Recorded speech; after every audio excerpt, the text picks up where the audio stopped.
Solution. Maybe can we proffer solutions to that? The simple solution is that all hands must be on deck. We wouldn't leave everything for the government, Okay. notwithstanding that the government has a lot to do. For many years, we've been crying, government this, government that, government, but it hasn't happened. Since we know it's not happening anytime soon or fast, beyond government and beyond governance, we as a people and we ourselves, at our various corners and various circles, we are governments of our own too. We have people we govern. So, how are we able to set standards? For instance, if you are an employer, are you employing people based on tribalism, favoritism, nepotism, and who you know syndrome? If that has been a line of practice within the government quarters, aren't you supposed to do something different? Now, we'll move away from employment. How do you also treat people who work with you?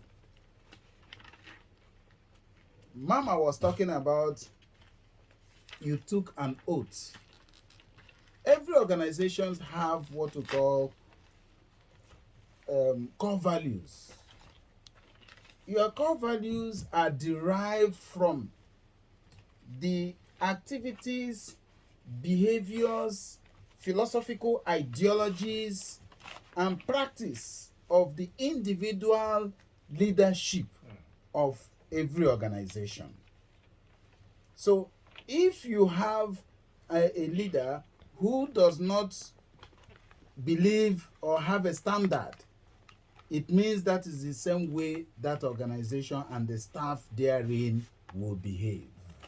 So you as a leader who is governing within the circle where you are heading and superintending, how are you able to even defend your own ethical value system that you profess? You know, we say something that we don't do. Somebody will say, just do what I say, don't do as I do.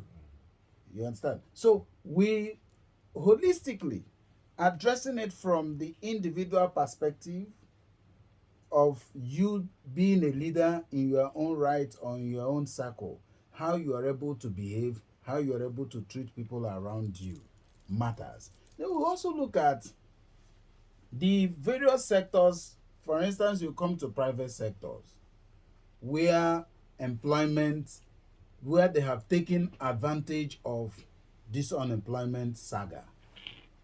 You recruit people as casual workers. You know letter of engagement. At any point in time, you can lay them off.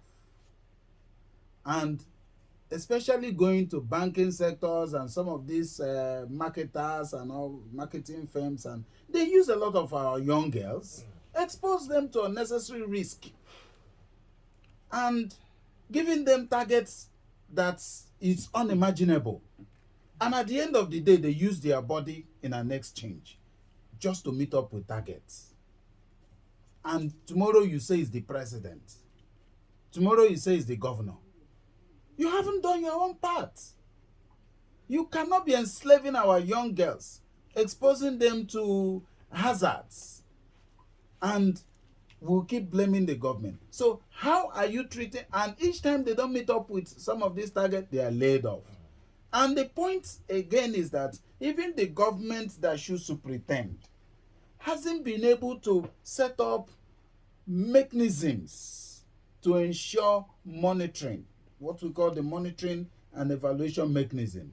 How are you able to monitor some of these sectors and see how they treat people, and see how even outsiders, people who come to our country to build factories, whether Chinese, whether Koreans, and if you look at the unimaginable, stupendous treatments they give to our people. Wow. All right, thank you very much. Time is really not our friend.